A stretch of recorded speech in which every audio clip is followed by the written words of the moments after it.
আরেকজনের গায়ে হাত দিয়ে দাও বসে আছো, তোমার পাশে আরেকজন কি ঘুমিয়ে আছে? ইচ্ছে করলে আপনি কালকে আমাকে ডেকে উপস্থিত করতে পারবেন না, এটা সহজ নয়। কাজেই সময়কে একটু মূল্যায়ন করেন। যারা এসেছে ঢং ঢং করে গল্প করতে করতে আবার ঢং ঢং করে চলে গেছে, নিজেকে তার মতো মনে করিয়েন না। সময়ের দাম আছে। যদিও আমি আমার জীবনে এইভাবে দিন প্রচারের ব্যবস্থাকে কোনোদিন পছন্দ করিনি, কিন্তু বলতে হয় নিরুপায় হয়ে ধরে নিয়েছি। তবে আমি এই 31 বছর জীবনে কোনোদিন অপ্রয়োজনীয় কোনো বাক্য বলিনি। তবে আমি 31 বছর জীবনে কোনোদিন কেচ্ছা কাহিনী বলিনি। তবে আমি 31 বছর জীবনে কোনোদিন মানুষের কাছে পথ খরচ পাতেও চাইনি। তারপরে আমার ভিতরে সন্দেহ কাজ করে, মানুষ যে টাকা পয়সা আমাকে দিয়েছে এটা কি বিচারের মাঠে আমাকে জবাব দিতে হবে? যদি জবাব দিতে হয় তখন কি হবে? যার কারণে দু একটা টাকা পয়সা এখন যা পাই তা প্রায় প্রতিষ্ঠানে খরচ করি, যে দুটো মিলে যদি বাঁচা যায়। আবার আশা করছি যদি এটাতে একটাতে টিকতে না পারি, তো মানুষজন যে আমার কথা মেনে চলে, ওরা যে নেকি করছে ওখান থেকে কিছু পেয়ে যদি বিচারের মাঠে টিকতে পারি, কোনো রকম করে পার হওয়ার ব্যবস্থা হবে কি না আল্লাহ ভালো জানে। তুমি সর্বশক্তিমান, মানুষ হিসেবে কিছু ভুল ত্রুটি থাকলে তুমি মাফ করো। তোমাকে বিশ্বাস করি, ইন্নাকা আলা কুল্লি শাইইন কাদির, তুমি সর্বশক্তিমান। মানুষ হিসাবে দীর্ঘ 31 বছর ধরে দিনের নামে যেটুকু বললাম সেটুকু আমি সত্য বলে বলেছি। আমি কোথাও বুঝতে ভুল করেছি, আমি ত্রুটিপূর্ণ বলেছি এমনটা আমার মনে বলে না। আমার সন্দেহ কোনো সময় কাজ করে না যে আমি মনে হয় মানুষকে ভুল বলেছি। এরপরেও যদি কোথাও ভুল থাকে তাহলে তুমি মাফ করো। আমি মানুষ হিসাবে কোনোদিন আমার একটা পদক্ষেপ, এক পা আমি স্বার্থ নিয়ে ফেলেছি তা আমার মনে বলে না। কোথাও যদি স্বার্থ থেকে থাকে তাহলে তুমি আমাকে মাফ করো। আমি স্বার্থ বুঝতে পারিনি। আমার বাপের ওই সব কথা মনে পড়ে। আমার বাপ যখন আমার কাছে পত্র লিখে পাঠাতেন, আমার ছোট বোন দিয়ে লিখতেন। আমার বাপ অক্ষর চিনতেন না, কাগজে লেখা থাকতো কালাই বিক্রি এত টাকা, সরিষা বিক্রি এত টাকা, ধান বিক্রি এত টাকা, তোমার কাছে 1000 টাকা পাঠালাম। আমার বাপ নিরক্ষর মানুষ, এই টাকাটা নিয়ে ইন্ডিয়া গেছেন। ইন্ডিয়া গিয়ে দালালদের ধরে টাকাটাকে ইন্ডিয়ান করেছেন। 1000 টাকা 400 টাকা পেয়েছে। ও কি বলেছে সেটা আমার আব্বা বুঝেন না। তাকে আবার বলেছে এই টাকাটা আমার ছেলের কাছে পাঠাতে হবে। ও যে কি লিখেছে সেটা আমার বাপ বুঝতে পারেননি। আমি বলি যে এর বিনিময়ে তুমি দিতে পারো, পৃথিবীর কেউ পারে না। কোনো ভুল ত্রুটি থাকলে তুমি তাকে মাফ করো। তুমি সর্বশক্তিমান, ইন্নাকা আলা কুল্লি শাইইন কাদির, তুমি সবকিছু করতে পারো।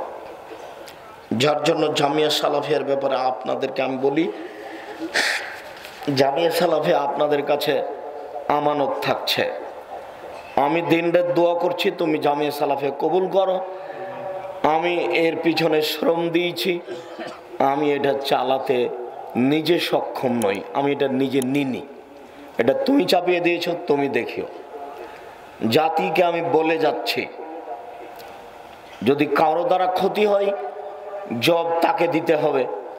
আমি এক সন্ধ্যা খেলে আমি তার টাকা দিয়ে দিই। আমি আপনাদের জামিয়া সালাফের কোনো সুবিধা ভোগ করি না।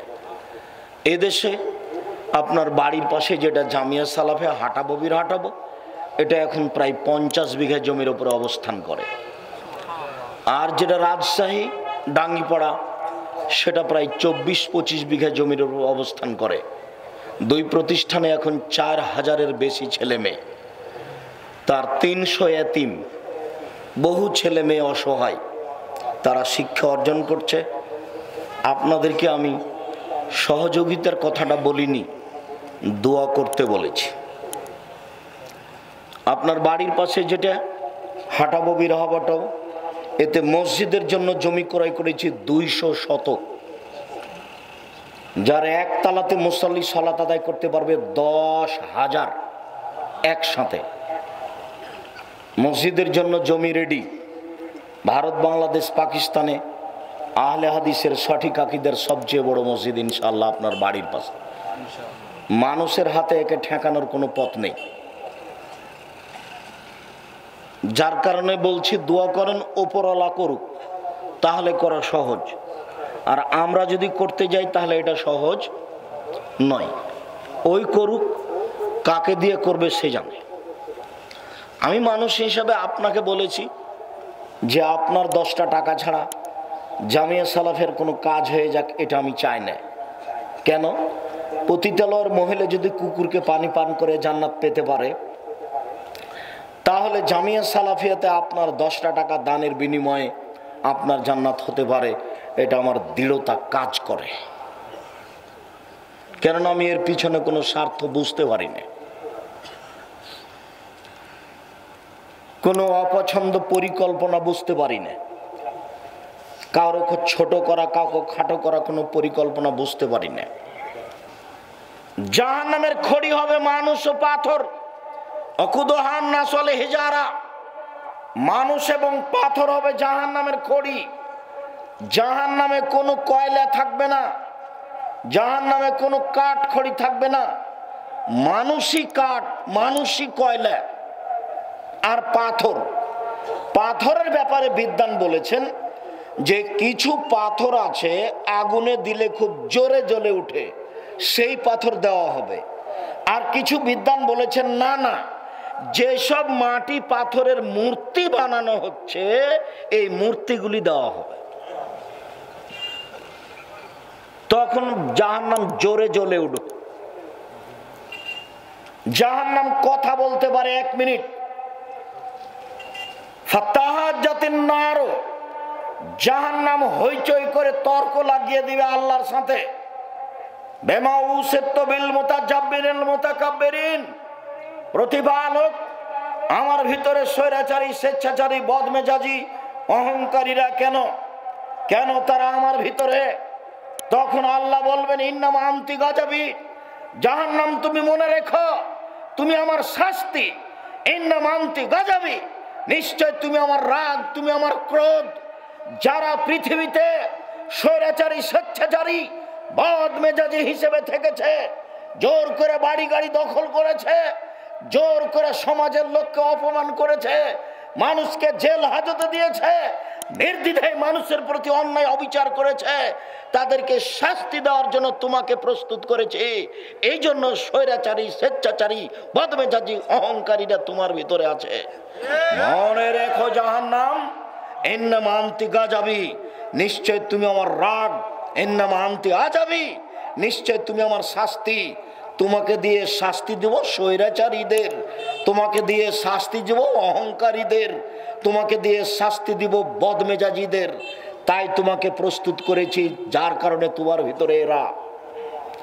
জাহান্নাম হইচই করে তর্ক লাগিয়ে দিবে আল্লাহর সাথে, মানে জাহান্নাম কথা বলতে পারে। ফাস্তাকাতিন নারু ইলা রাব্বিহা, যেদিন জাহান্নামকে রেডি করা হলো সেদিন তার প্রতিপালক করেছে জাহান্নাম অভিযোগ করলো।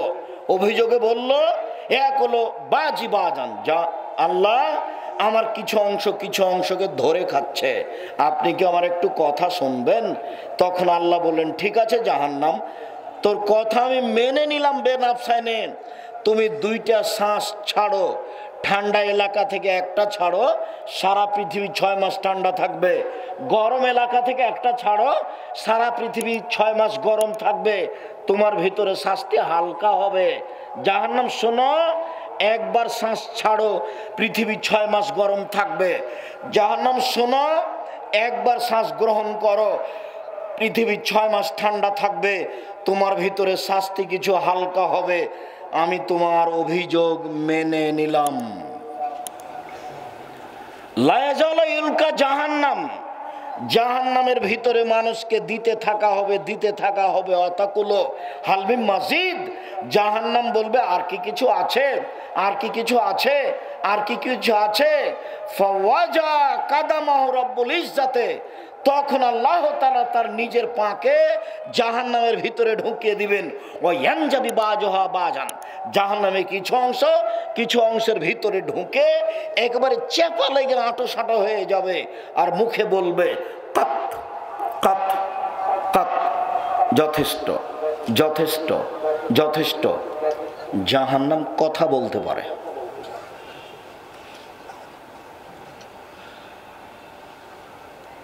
জাহান্নামীদেরকে বেঁধে নিয়ে যাওয়া হবে। খুজুহু ফাগুল্লুহু সুমাল জাহিমা সাল্লুহু, এদের ধরো, এদের শিকলবন্দি করো, এদের টেনে হেঁচড়ে মুখের ভরে উল্টিয়ে ফেলে দিয়ে টেনে নিয়ে যাও। এটা হলো অবস্থা। বিচারের মাঠ থেকে কি পালিয়ে যাবে? পিছন দিকে হাত বাঁধা হবে কেন? অপমান করার জন্য। রংপুর গাইবান্ধা পলাশবাড়ির মুজিবুর বিএসসি বলেছিলেন, আমার হাতে হাত করা দেওয়া লাগবে না, আমি নিজেই যাব জেলে। জাতি দেখবে আবার হাতে হাত করা দেওয়া আছে, এটা আমি সহ্য করি না, আমি নিজেই হেঁটে হেঁটে চলে যাব। বড় বড় শক্তিশালী ক্ষমতাধরদের হাত পিছনে বাঁধা থাকবে, ফেরাউনের হাত পিছনে বাঁধা থাকবে, কেউ খুলতে পারবে না। অপমান করার জন্য হাত পিছনে বাঁধা থাকবে। জাহান্নামের উল্লেখযোগ্য শাস্তি হলো জাক্কুম, কাঁটাযুক্ত গাছ। জাহান্নামের আগুনের ভিতর থেকে গজিয়ে উঠছে উপরে, ওতে আবার ফল হয়। ফল হলো শয়তানের মাথার মতো। আমরা তো শয়তানকে দেখিনি, তার মাথা যে কেমন। আল্লাহ এইটা বলে আমাদের কি বুঝালেন যে জাক্কুম গাছের ফল হলো শয়তানের মাথার মতো? তো সব বিদ্বান বলেছেন শয়তানের মাথা মানে খারাপ, শয়তানের মাথা মানে খারাপ, শয়তানের মাথা মানে খারাপ। তখন আবুল আলা মওদুদি রাহিমাহুল্লাহ বলছেন, আরে না না না, মানুষ যেমন রূপক কথা বলে ও বুঝে, আল্লাহ তেমন রূপক কথা বলেন। মানুষ যেমন রূপক কথা বলে ও বুঝে, আল্লাহ তেমন রূপক কথা বলেন। মানুষ কি বলে রূপক কথা? মানুষ বলে মেয়েটা এত সুন্দরী, মেয়েটা এত সুন্দরী, মনে হচ্ছে যেন পরী। কেউ কি পরীকে দেখেছে? তবু বলে ও বুঝে। মেয়েটা এত কুৎসিত, মেয়েটা এত কুৎসিত, মনে হচ্ছে যেন পেতনি। কেউ পেতনিকে দেখেছে? দেখেনি, কিন্তু বলে ও বুঝে। মানুষ বলে লোকটা এত ভালো, লোকটা এত ভালো, মনে হচ্ছে যেন ফেরেশতা। কেউ ফেরেশতাকে দেখেছে? তবু মানুষ বলে ও বুঝে। আবুল আলা মওদুদি রাহিমাহুল্লাহ বলছেন, আরে না না, আল্লাহ রূপক কথা বলেন, সেটা হলো এইটা, আমরা এটা বলি না। আমরা বলছি বিদ্বান যেটা বলেছেন সেটাই, শয়তানের মাথা মানে খারাপ। বাকি অংশ রেখে দিলাম জাহান্নাম থেকে বাঁচার জন্য। আসসালামু আলাইকুম। সাহেব, ভোট দেওয়া কি জায়েজ? 2, আজান দেওয়ার সময় কানে হাত না দিলে আজান হবে? হবে। কানে হাত দেওয়া সুন্নাত। মৃত ব্যক্তির জন্য কবরস্থানে গিয়ে কিভাবে দোয়া করব? কবরের ডান দিকে বাম দিকে দাঁড়িয়ে না হলে কবরটাকে পিছন দিকে করে কেবলামুখী হয়ে হাত তুলে দোয়া করবেন। শায়েখ, আমি 5 ওয়াক্ত সালাত আদায় করি ও রমাদান মাসে সিয়াম পালন করি, কিন্তু গালি দেওয়া ছাড়তে পারি না। দুঃখজনক কথা, গালি দেওয়া থেকে বিরত হতে হবে, নলে যাকে গালি দিয়েছেন ও যদি এটার হকদার না হয়, তাহলে গালিটা আপনার উপরে পাল্টা ফিরে আসবে, তখন বেকায়দা পড়ে যাবেন। ইসলাম ধর্ম প্রচারের জন্য অমুসলিমের নিকট থেকে টাকা খরচ হিসাবে নেওয়া যাবে? জি যাবে। কাবা ঘর তৈরি করা আছে অমুসলিমদের টাকা দিয়ে। কাজেই জালসার জন্য হোক, রমজান মাসে ইফতারের জন্য হোক, মসজিদ বানানোর জন্য হোক, অমুসলিমদের টাকা নেওয়া যাবে। অমুসলিম ব্যক্তির টাকা দিয়ে মসজিদ নির্মাণ করা যাবে। কোকা কোলা, 7 আপ, মজু স্প্রিট খাওয়া কি হালাল? জি না, একেবারে হারাম। নাসিম ভাইয়ের বিবাহ দিতে হবে।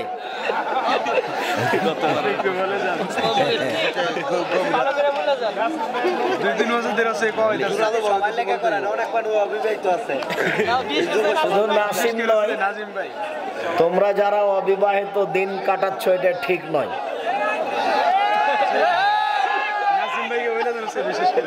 নাসিমকে বিবাহ করতে হবে আর সব যুবকদেরকে বিবাহ করতে হবে। বউ ঠিক করে দেখি আমি বিবাহ পড়িয়ে দেব ইনশাআল্লাহ। উপার্জন আছে কিন্তু আয় নেই। ব্যাংক থেকে লোন নিয়ে কুরবানি দিতে চায়, এ ব্যাপারে ইসলাম ও শরীয়ত কি বলে? লোন নিয়ে কুরবানি দিতে হবে না। কুরবানি ফরজ নয়, কুরবানি নেকির কাজ। আকিকা লোন নিয়ে দেওয়া যায়, তবে ব্যাংকে নয়, মানুষের কাছে ঋণ নিয়ে আকিকা দিতে হবে। আকিকা হলো বাপের জিম্মেদারি, জরুরি। আর কুরবানি জরুরি নয়, ওটা নেকির কাজ। দিনী ভাই বোন, আপনাদের জন্য আমি আন্তরিকভাবে কল্যাণ কামনা করি।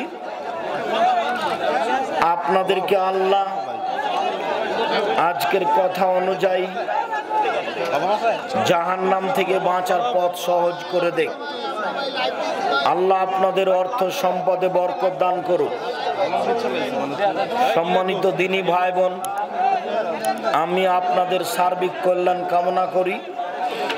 যারা মারা গেছে তাদের জন্য আল্লাহকে বলি, তুমি তাদের কবরের শাস্তি মাফ করো। আমাদের বাকি বেঁচে থাকার জীবনটা আল্লাহর রাসূলের নীতির উপরে করে দাও। এই কথা বলে সকলের সার্বিক কল্যাণ কামনা করে স্টেজ থেকে সব বইগুলি নেওয়ার অনুরোধ জানিয়ে, সব বইগুলি আপনার বাড়িতে থাক, এটা আমার ঐকান্তিক ইচ্ছে। আমি মুখে ও কলমে ঘাটতি করিনি। মানুষ মাত্র ত্রুটি থাকতে পারে। আপনার জন্য সবচেয়ে গুরুত্বপূর্ণ আমি মনে করি মাসিক আলিতে সম্পত্রিকা। 50টা প্রশ্নের উত্তর আছে। 10 জন মুফতি আছেন যারা ফতোয়া বোর্ডে ফতোয়া পাস করেন। আমি চেষ্টা করতে কম করিনি আপনার কাছে দিন প্রচারের ব্যাপারে। আপনি কতটুকু গ্রহণ করছেন সেটা আপনার ব্যাপার। আমার সকল দিনী ভাই বোনকে বলা কথাগুলি মেনে চলার অনুরোধ জানিয়ে স্টেজ থেকে বই পুস্তক পত্রিকা মাসিক আলিতে সম্পত্রিকা নেওয়ার অনুরোধ জানিয়ে আজকের মতো কথা এখানে শেষ করলাম। সুবহানাকা আল্লাহুম্মা ওয়া বিহামদিকা আশহাদু আল্লা ইলাহা ইল্লা আনতা আস্তাগফিরুকা ওয়া আতুবু ইলাইক।